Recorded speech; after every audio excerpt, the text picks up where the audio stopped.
because silver is one of a very volatile commodity.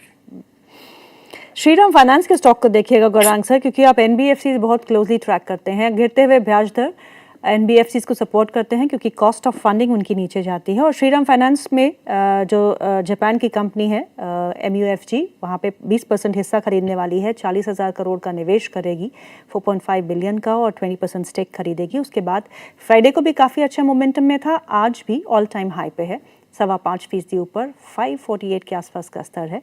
So NBFC space as a whole and Shriram finance, if you can comment on this.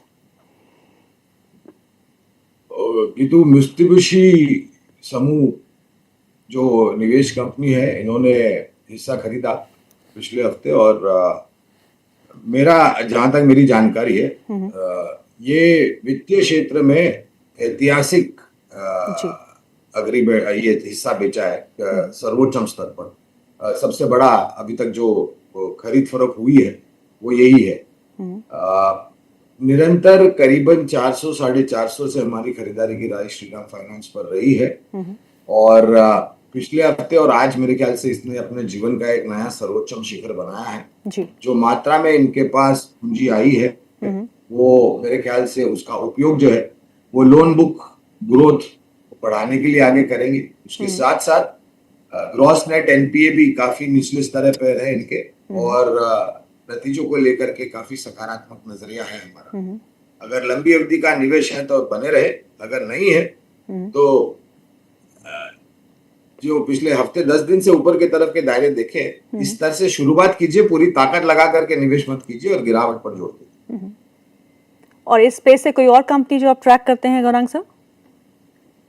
इसके अलावा Bajaj finance, L&T finance, M&M finance, Cholamandalam investments, Shriram finance का तो नाम ले ही लिया है हमने, ये सब कंपनियां खरीदारी की सूची में जी। और M&M फाइनेंस जो है आज फिर 4% ऊपर है, 390 के आसपास का स्तर है, तो ऑल टाइम हाई के आसपास ही ये काम काज करते हुए। अमर सर, यूपीएल के स्टॉक को देखिएगा, ऑल टाइम हाई पे है, माफ कीजिएगा 52 वीक हाई पे है, और 775 के आसपास का स्तर है, 3.25% का इजाफा इस स्टॉक में। इसे आप ट्रैक करते हो। आज केमिकल स्पेस में काफ़ी अच्छा एक मोमेंटम देखने को मिल रहा है, जिसमें यूपीएल भी is one of the stock. तो एक तो केमिकल स्पेस में कोई और स्टॉक जो आपको पसंद हो, और यूपीएल ऑन चार्ट्स।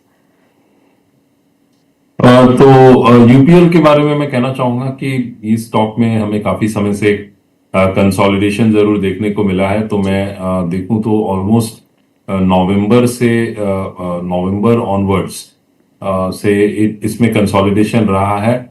अपसाइड में 775 का एक लेवल रहा है, नीचे में डाउन साइड में अराउंड 730 का। तो एक 40-50 रुपीस के रेंज में ही फिलहाल ये ट्रेड करता हुआ दिख रहा है। आज इसमें एक अच्छी हमें तेजी देखने को मिल रही है। इंपॉर्टेंट ये है कि ये 780 के ऊपर सस्टेन करना, बिकॉज मैं थोड़ा सा हिस्टोरिकली देखूं तो 2021 में इस स्टॉक ने ऑलमोस्ट 830 का एक हाई बनाया था, और उसके बाद फिर करेक्शन आई। तो कहीं ना कहीं यदि ये 775 780 के ऊपर सस्टेन करता है, then it can rally towards its all time high which is around 830।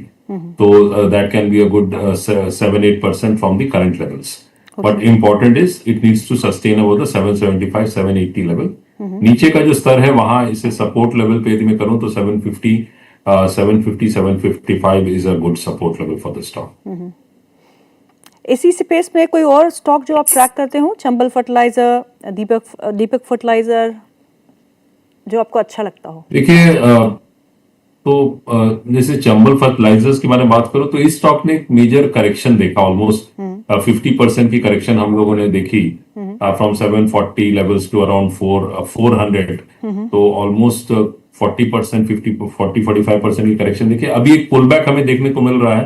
तो ये एक्सपेक्टेशंस है कि शायद कुछ पॉजिटिव रहे आने वाले बजट में, तो इसमें कुछ एक तेजी बन सकती है। पर मैं ये मानता हूँ करंटली अराउंड 460 और लेवल्स के ऊपर है, तो इसके ऊपर सस्टेन करता है तो इसमें एक रैली टुवर्ड्स 500-520 की एक रैली बन सकती है। डाउन साइड में ये जरूर है कि it is very strongly supported, तो फर्दर फिलहाल डाउन साइड इसमें वैसा नहीं दिख रहा है। Towards 440 430 440 is good support, but मैं मानता हूं कि इसमें अपॉर्चुनिटी मिले तो अपर साइड में टुवर्ड्स 500-520 लेवल से प्रॉफिट बुकिंग की जा सकती है। Okay, defence space is again buzzing today. आज कोचिन शिपयार्ड 6% ऊपर कामकाज कर रहा है, जीआरएससी में 5% का इजाफा, मजगांव डॉक 5% ऊपर इस समय कामकाज करते हुए, बीईएमएल, बीईएल सभी स्टॉक्स में आज तेजी है। डिफेंस स्पेस जो है गौरांग सर को बहुत पसंद है। गौरांग सर, डिफेंस में आप क्या करें? ये एक बाउंस बैक ही है या फिर it's again time to really enter, इसमें निवेश करना है और बजट से पहले एक अच्छी रैली? बजट तो मैं टिप्पणी नहीं करूंगा गीतू, लेकिन जैसे मैंने पहली राय दी है रक्षा क्षेत्र को लेकर के, 3-5 साल से ज्यादा मेरे ख्याल से समय सीमा आपको रखनी चाहिए जब आप रक्षा क्षेत्र में निवेश करते हैं, क्योंकि ये जो कंपनियां बनाती हैं प्रोडक्ट्स, वो बहुत ही सर्वोच्चम टेक्नोलॉजी और कॉम्प्लेक्स इंजीनियरिंग का ये एक उदाहरण है। BEL, BHEL, MTAR technologies, Mazagon docks, Cochin shipyard नामक कंपनियां हमारी बुनियादी तर्क के आधार पर खरीदारी की सूची में है। और बाकी भी जो कंपनियां हैं, उदाहरण के तौर पर मैं राय नहीं दे रहा निवेश करने के लिए, लेकिन हिंदुस्तान एरोनॉटिक्स है, भारत डायनामिक्स है, काफी सारी सक्षम और मजबूत कंपनियां हैं। अमर सर, दो स्टॉक पे बात करेंगे, एक केईसी इंटरनेशनल, दूसरा टाटा एलेक्सी। टाटा एलेक्सी में हमने दबाव बहुत देखा, लेकिन फ्राइडे सेशन में एक अच्छा मोमेंटम, एक अच्छा पिकअप है। जो रिकवरी है उसको प्ले करना है या नहीं, ये बताइएगा। और दूसरा, केईसी इंटरनेशनल अपने 1 मंथ हाई पे आज कामकाज करते हुए, इसके इन दोनों ही स्टॉक्स पे आपकी रणनीति क्या होगी? देखिए, केईसी इंटरनेशनल में तो एक सिग्निफिकेंट करेक्शन हम लोगों ने देखा है वो लास्ट ईयर दिसंबर ऑनवर्ड से, जब इसने 1300 का एक हाई बनाया था, उसमें ऑलमोस्ट 50% की करेक्शन रही स्टॉक में, मोर देन 50% की करेक्शन रही। उसके बाद फिर एक बाउंस बैक आया, अभी 740 के आसपास फिलहाल ट्रेड करता हुआ दिख रहा है। तो मैं ये मानता हूं कि ये स्टॉक एक फिलहाल दायरे में ट्रेड कर रहा है, तो जो इसमें रेंज प्ले करना चाहते हैं उनके लिए this can be a good stock. Down side जो है वो करीब 676-80 ऑन द डाउन साइड है, अपसाइड में अराउंड 800 के आसपास 820 है। तो ये फिलहाल एक रेंज में ट्रेड करता हुआ दिख रहा है। जो इसका स्ट्रक्चर है वो स्ट्रांग नहीं है, तो मैं ये मानता हूं कि ये स्टॉक फिलहाल यदि रैली करता भी है तो ऊपर में सस्टेन करना विल नॉट बी इजी। और दूसरा आपने पूछा टाटा एलेक्सी, तो टाटा एलेक्सी के बारे में बात करूं तो देखिए, टाटा एलेक्सी में भी ओवरऑल एक करेक्शन रहा, अच्छी खासी करेक्शन रही। ऑलमोस्ट 9000 लेवल से इसमें ऑलमोस्ट 9000 लेवल से इसमें करेक्शन रही। अभी 5500 के आसपास ट्रेड कर रहा है। 2 दिनों से हम लोगों ने एक अच्छी रैली देखी है, एक बेस तो इसमें बना है। तो मैं ये मानता हूं कि अपसाइड जो है वो immediate upside is somewhere around 5600 levels. 5600 के ऊपर सस्टेन करता है तभी इसमें कोई रैली बन सकती है टुवर्ड्स 5900 6000 लेवल्स। अदरवाइज ये stock can also go in for consolidation. Capital market से जुड़ी हुई कंपनी में भी एक अच्छा रुझान देखने को मिल रहा है। ग्रो का शेयर एक बार फिर मोमेंटम में वापस लौटा है और आज 5% से ज़्यादा का इजाफा देखने को मिल रहा है। आईसीआईसीआई एएमसी शेयर जो अभी हाल में पिछले हफ्ते ही लिस्ट हुआ था, वहाँ पे भी एक अच्छा मोमेंटम बना हुआ है। 20% की प्रीमियम पे लिस्टिंग के बाद उन्हीं लेवल्स के आसपास, लेकिन आज थोड़ी बहुत मोमेंटम इसमें भी देखने को मिल रहा है। सो कैपिटल मार्केट से जुड़ी हुई कंपनियाँ गौरांग सर, कोई आपके रडार पे हैं? Geetu ji, computer age management services CAMS, यहाँ पर खरीदने की राय है। और यहाँ पर भी मैं वही टिप्पणी उसी तर्क के आधार पर टिप्पणी करूंगा जो मैंने रक्षा क्षेत्र के लिए टिप्पणी की है।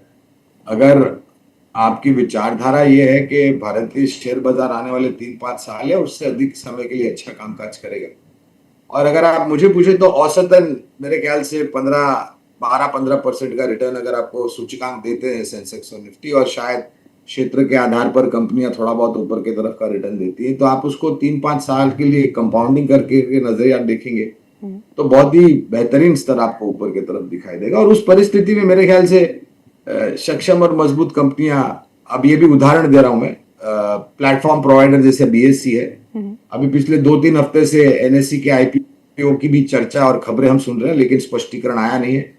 इसके अलावा सेवाएं उपलब्ध कराने वाली जैसे कि कैम्स है या फिर एनएसडीएल है या फिर सीडीएसएल हो या फिर कोई मजबूत इंटरमीडिएटरीज हो, ये भी मेरे ख्याल से बेहतर योगदान देंगे। Gaurang sir, 3 stocks to buy for 2026. मुझे पता था ये प्रश्न आप मुझे पूछेंगे। तो मैं तो वही पूछूंगी जो व्यूअर्स जानना चाहते हो। नहीं तो मैं देखिए, श्रीराम फाइनेंस का हमने जिक्र किया, मेरे ख्याल से ये जो स्टेक या हिस्सेदारी बेची है, तो एक प्राथमिक तो वो हो गया श्रीराम फाइनेंस। सरकारी बैंकों की सूची में हमें स्टेट बैंक ऑफ इंडिया काफी अच्छा लगता है। और अगर मुझे रक्षा क्षेत्र की जो आप बात कर रहे थे गीतू, तो एक कंपनी जिसका जिक्र मैंने शायद पहले किया होगा लेकिन लक्ष्यांक हमने ऊपर के तरफ साधे हैं, वो है Bharat electronics limited, BEL। Okay, तो ये 3 नाम होंगे लंबी अवधि के लिए।